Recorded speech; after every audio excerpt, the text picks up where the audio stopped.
how to actually graph a quadratic function. As I can see here, that's a topic, right? I've done a little handmade grid or graph to show you how to do it, right? Of course, you can plot a quadratic function until you have an equation to go with it. So let's say we have f of x, right, is equal to x squared minus 6x plus 5. There's a way to make it easier for you. If we can find the vertex of the parabola. Now the parabola is called the curve. The curve of a quadratic function is called a parabola. At the minimum point or the maximum point depends on how the graph is turned. If the number before x squared is positive, the graph is turned up. The graph turns up like that. If this number, if the a value is negative, then the graph turns down. Well, obviously this one is positive, so the graph will actually turn up. But looking at this equation, it's impossible to tell the vertex. Now the vertex is either at the maximum, it is a point where y is at its maximum, or where y is at its minimum, right? If you find this vertex, it makes plotting the graph much easier. And I'm going to show you how to convert this equation to another form to make it become easier to find the vertex. What we have to do is convert this to, we have to complete the squares. So we have x squared minus 6x. We're going to create two more space here. And we're going to add the 5. So we're going to shift the 5 to the right a little bit. And then we're going to complete this expression. We're going to create a perfect square from x squared minus 6x, right? So we bring on the x squared minus what we do now to create the term for this box or this space. We half the 6 and square it. Now half the 6 is minus 3, so we're going to add that now. We're going to add that, right? So we're going to put the minus 3 in bracket and we're going to square it. All right. And then now, if we add a minus 3 and square, we have to also minus it to create a balance. So we're going to do the opposite. We're going to minus it in this space. We're going to put our minus 3 in bracket squared. So we create a balance. And of course, we still have our positive 5, right? So let us complete this now. This is going to be minus 3 squared is a positive 9.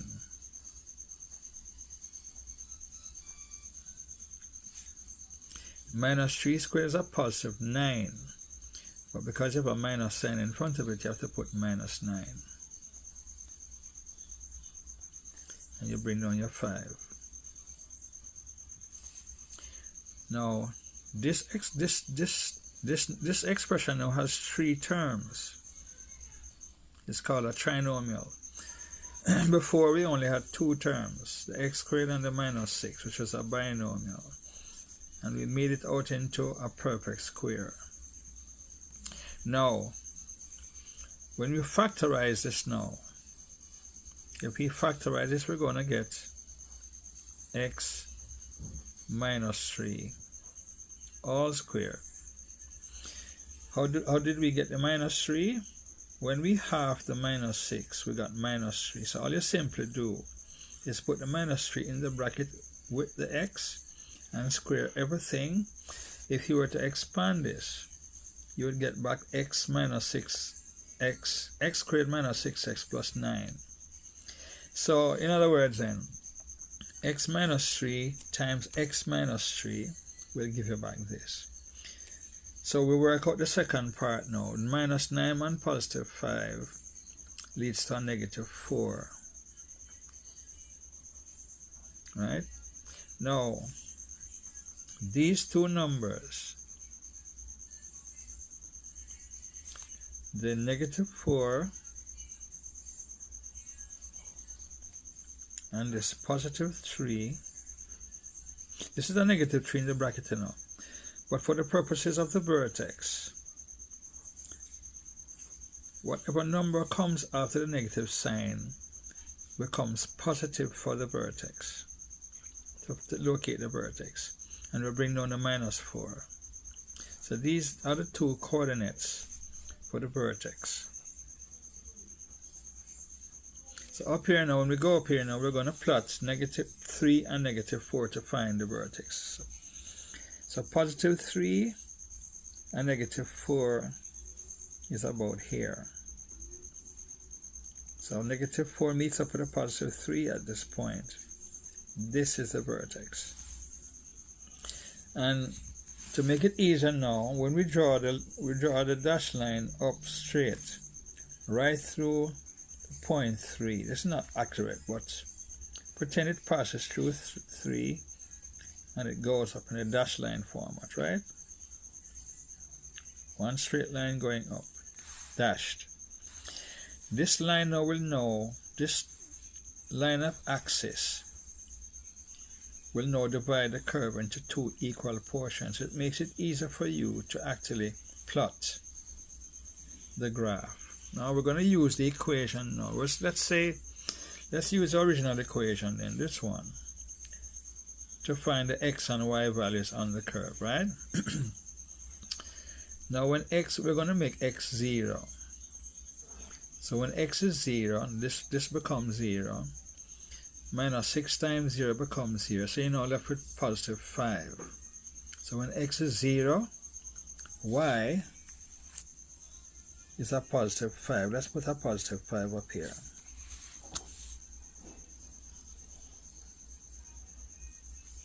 So we're going to put the point right here. When x is 0, the point goes here. So 1 point lodges here. When x is 1, let's go back into this equation. This becomes 1. 1 squared is 1 minus 6 times 1. So you have a negative 6 and a positive 1. That leaves you with a negative 5. A negative 5 added to a positive 5 makes it 0. So when x is 1, y is what? Y is 0. When x is 1, y is 0. So the point meets here now. Y is 0 here. It's not going up or down. And it meets up with this 1. So the point goes here. You have to be careful how you plot your points. So 1 point goes here. So now we have 1, 2, 3 points so far. Right? But notice something. Because this line divides the curve into two equal portions. This is 2 units away from the line. This point is 2 units away from the center line. Therefore, the other point could go here. We could say that when x is 5, y also turns out to be 0. You understand me? When x is 5, y turns out to be 0. So we're able to plot this other point. Now let's work with 2. Let's work with when x is equal to 2. When x is equal to 2, 2 squared is 4 minus 12. So 4 minus 12 leaves you with a minus 8. Minus 8 and a 5, positive 5 gives you 3. So when x is 2, y is equal to what? Let's do it over again. 4 minus 12 gives you minus 8. Minus 8 and a positive 5 is minus 3.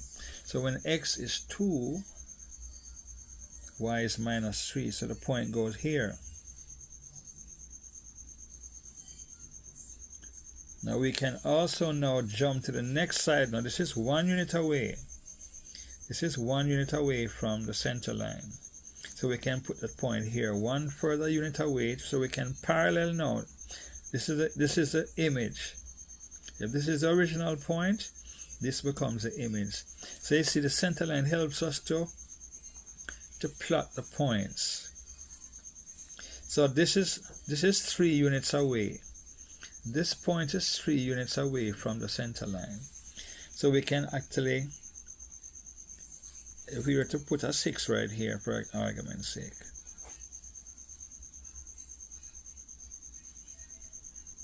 we were to have a 6 right there.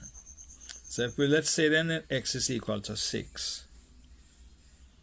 6 36 minus 6 36. You see what's going on here? So the whole thing becomes 0 now. 36 minus 36 becomes 0. So you're left with 5. So when x is equal to 6, y is equal to 5. So you put a point right here. So you notice, what you're noticing, is that 1, 2, 3 units away from the center is this point.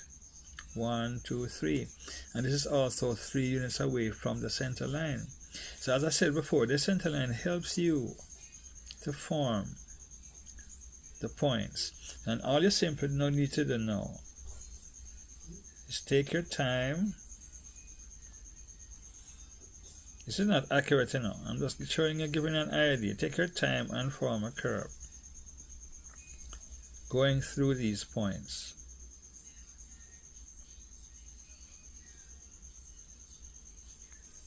Take your time, right? And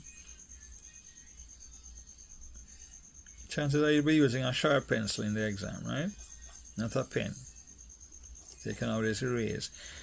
This gives an idea as to what the parabola looks like. And right here is where you have your vertex of 3, minus 4. This is the minimum value of y. It's also called the minimum value. Minimum point, because the graph is turning up, faces upwards, and this is the minimum value of y, which is minus 4, as I can see. So by completing the squares, we're able to determine the vertex, and once we determine the vertex, we can put in our x values starting from 0 right back to about 5, and we would have seen that we've got the points alongside the curve, and we were able to draw the curve. If you notice, this vertex is not at the origin. Normally what this is saying is that the graph has shifted 3 units to the right and 4 units down. You use the vertex to move the graph. So if we are coming from the parent function, the parent function would probably look something like this. With the same thing, right? The parents would look like that. The parent function would probably be equal to f of x is equal to x squared. That is the parent function for this curve, right? But because this minus 3 now is telling you that you're moving to the right. Even though there's a minus sign, you're still moving to the right. 3 spaces across, and this minus 4 tells you that you're going down 4 spaces down on the y-axis, and this creates the graph. There's a shift. So you have a horizontal shift to the right and a vertical shift down to form what is known as this new parabola compared to the original parent function. This is called the parent function because the vertex is at 0. Right? The vertex is at 0. It has now shifted to this point to form a new graph. right? So this new format